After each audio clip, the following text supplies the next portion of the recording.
Assalamualaikum warahmatullahi wabarakatuh. Bagaimana kabarnya Soli-Soliha pada hari ini? Alhamdulillah, luar biasa. Tetap bersemangat. Allahu Akbar. Senang sekali Ustazah Mina kali ini bertemu lagi dengan anak-anak semuanya kelas 3. Tetap semangat ya. Kali ini Ustazah akan membawakan materi PAI yang berjudul Sholat Kewajibanku. Sebelum kita mulai pembelajaran kali ini, marilah bersama kita membaca doa sebelum belajar agar ilmu kita berkah dan bermanfaat. Bismillahirrahmanirrahim. Rabbi zidni ilma warzuqni fahma. Amin. Baik anakku, mari kita mulai pembelajaran kali ini tentang sholat kewajibanku. Baik anak-anakku Soli dan Solihah, sholat menurut bahasa artinya ad-du'a atau doa. Sedangkan sholat menurut istilah ialah suatu gerakan atau ucapan yang diawali dengan takbiratul ihram dan diakhiri dengan salam. Ada banyak sekali perintah sholat dalam Al-Quran. Di antaranya adalah surat Al-Kautsar ayat 2. A'udzu billahi minasyaitonir rajim. Bismillahirrahmanirrahim. Fasholli lirabbika wanhar. Artinya, maka laksanakanlah salat karena Tuhanmu dan berkurbanlah. Ayat ini merupakan tuntunan kepada umat Islam untuk melaksanakan salat dan berkurban sebagai wujud bersyukur atas nikmat yang tak terhingga yang telah diberikan Allah Subhanahu wa Ta'ala. Mengapa kita harus bersyukur atas nikmat-nikmat Allah? Nikmat-nikmat Allah ada pada tubuh manusia. Manusia diberikan hidung dan udara gratis sehingga tidak perlu membeli oksigen untuk bernafas. Selain itu, manusia juga diberikan mata untuk menyaksikan keindahan dunia. Allah menciptakan manusia dengan sempurna dari ujung kaki hingga ujung rambut. Semuanya itu merupakan kenikmatan yang luar biasa besarnya. Ada nikmat Allah Subhanahu wa Ta'ala yang paling besar, yaitu nikmat berupa iman dan Islam. Mengapa?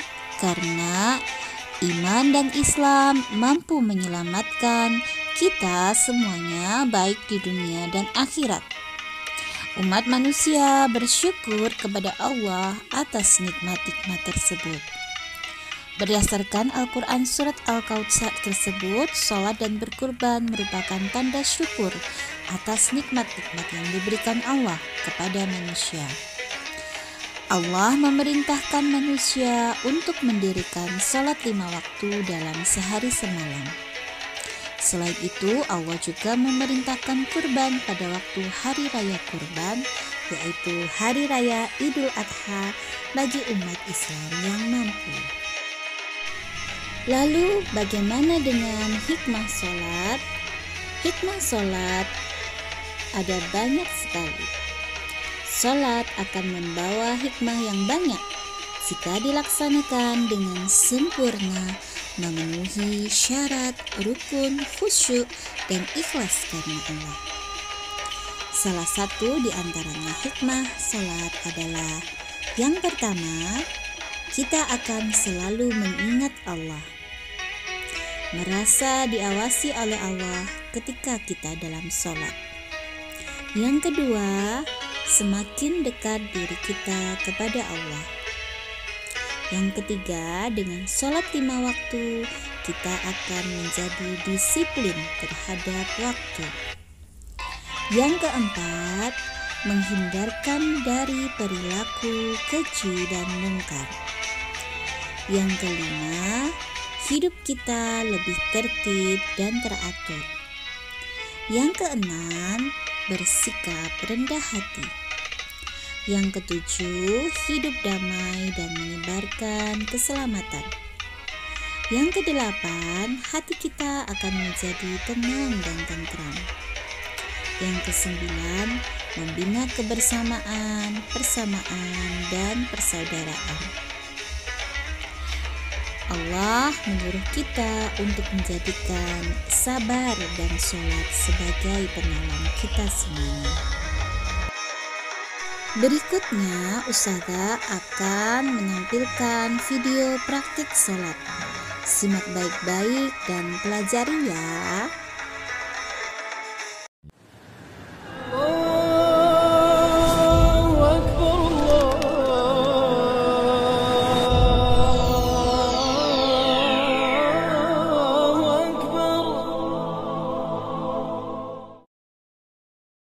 Assalamualaikum warahmatullahi wabarakatuh. Anak-anak yang soleh dan solihah, pada kesempatan hari ini Ustadz akan memberikan praktek gerakan sholat yang akan dipraktekkan oleh sahabat saya ini yang bernama Urai Atta.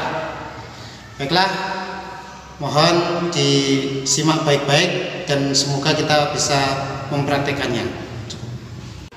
Posisi berdiri adalah seperti ini, jadi tegak lurus, kemudian wajah menghadap ke kiblat,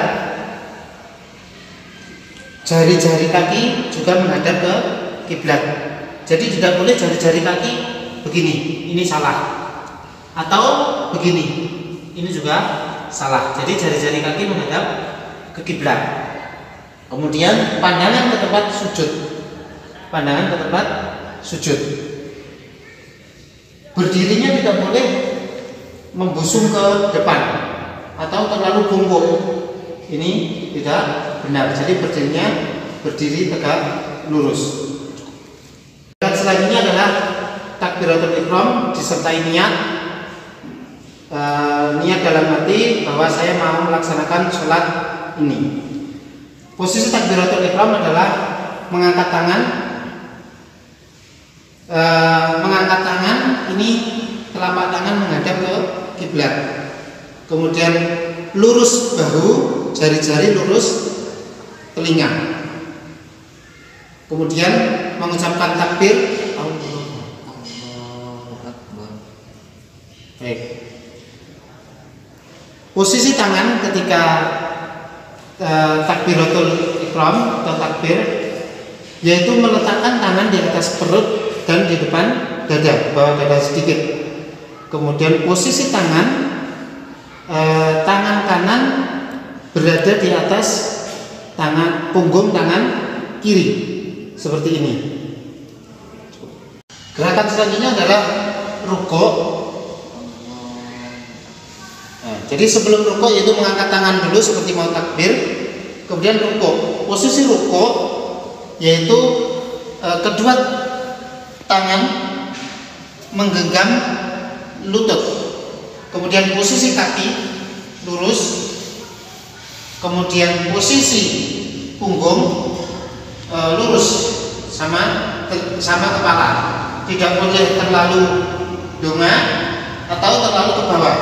Nah ini tidak boleh, lurus. Ini pandangan lurus ke bawah.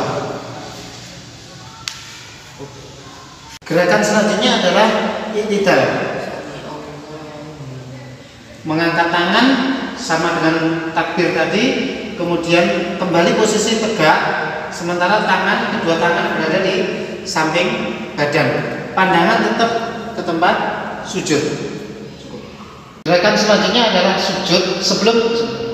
Sebelum sujud, yaitu pertama-tama yang harus diperhatikan adalah anggota tubuh yang diletakkan di tempat sujud dulu, yaitu mulai dari kedua lutut, kemudian kedua tangan, kemudian dahi. Baik. Allah. Nah, seperti ini. Jadi 7 anggota sujud harus menempel ke tempat sujud, mulai dahi, kemudian kedua telapak tangan, kedua lutut, dan jari-jari kaki. Posisi sujud, jari-jari menghadap kiblat. Jari-jari menghadap kiblat, tidak terlalu rapat, juga tidak terlalu renggang. Siku diangkat. Siku tidak boleh menempel begini, tapi siku diangkat. Kemudian paha lurus. Kemudian jari-jari kaki ini menghadap ke kiblat. Nah, jadi jari-jari kaki menghadap kiblat semua. Tidak boleh begini. Ini tidak boleh. Jadi jari-jari kaki menghadap kiblat. Gerakan selanjutnya adalah duduk di antara dua sujud. Allahu Akbar. Posisi ketika duduk di antara dua sujud, duduknya posisi seperti ini, badan tegak lurus, pandangan ke tempat sujud, kedua telapak tangan diletakkan di paha. Posisi kaki, yang kaki kanan itu jari-jarinya menghadap kiblat, sementara kaki kiri itu diduduki. Gerakan selanjutnya adalah sujud yang kedua, Allahu Akbar. Sama seperti tadi. Sujud yang kedua, kita silakan berdiri dulu, berdiri untuk melaksanakan rakaat yang kedua. Allahu Akbar. Sama berdirinya, yaitu berdiri tegak, tidak terlalu membusung atau tidak terlalu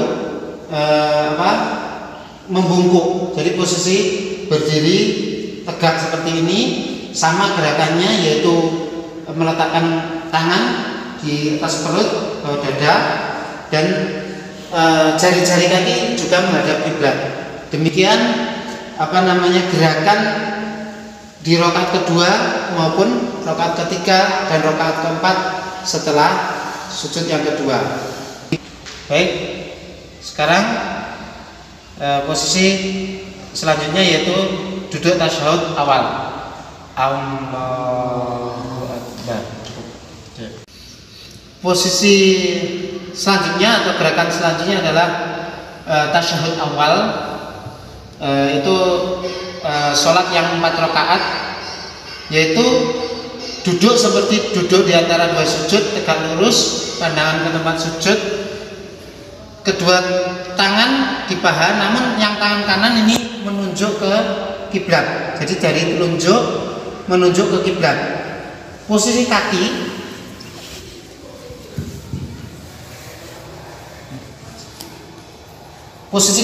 seperti duduk di antara dua sujud tadi.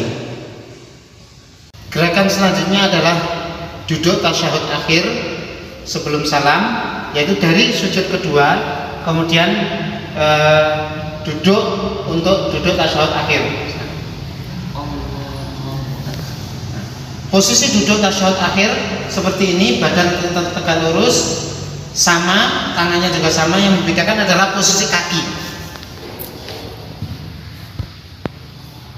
Posisi kaki ketika duduk tasyahud akhir, kaki kanan, jari-jari kaki kanan tetap menghadap kiblat atau dipancatkan ke lantai, dan kaki kiri dimasukkan di depannya ini.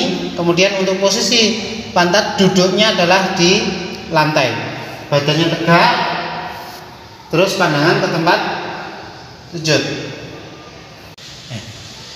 Gerakan yang terakhir sebelum yaitu akhir sholat, setelah selesai membaca tasyahud, yaitu salam. Salam yaitu menoleh ke kanan dan ke kiri. Posisi menoleh adalah, silakan. Assalamualaikum warahmatullahi. Jadi menoleh ke kanan, kalau bisa agak maksimal sehingga pipi yang bagian kanan bisa terlihat dari belakang. Nah, seperti ini, pipinya bisa terlihat ke belakang. Kemudian menoleh ke kiri. Ketika menoleh ke kiri sama pipi bagian kiri bisa terlihat dari belakang, seperti itu posisi ketika salam. Demikianlah pembelajaran PAI kali ini. Semoga bermanfaat dan kita semuanya bisa melaksanakan sholat wajib lima waktu dan berusaha untuk tepat waktu. Saya akhiri, mohon maaf atas segala kekurangan. Wassalamualaikum warahmatullahi wabarakatuh.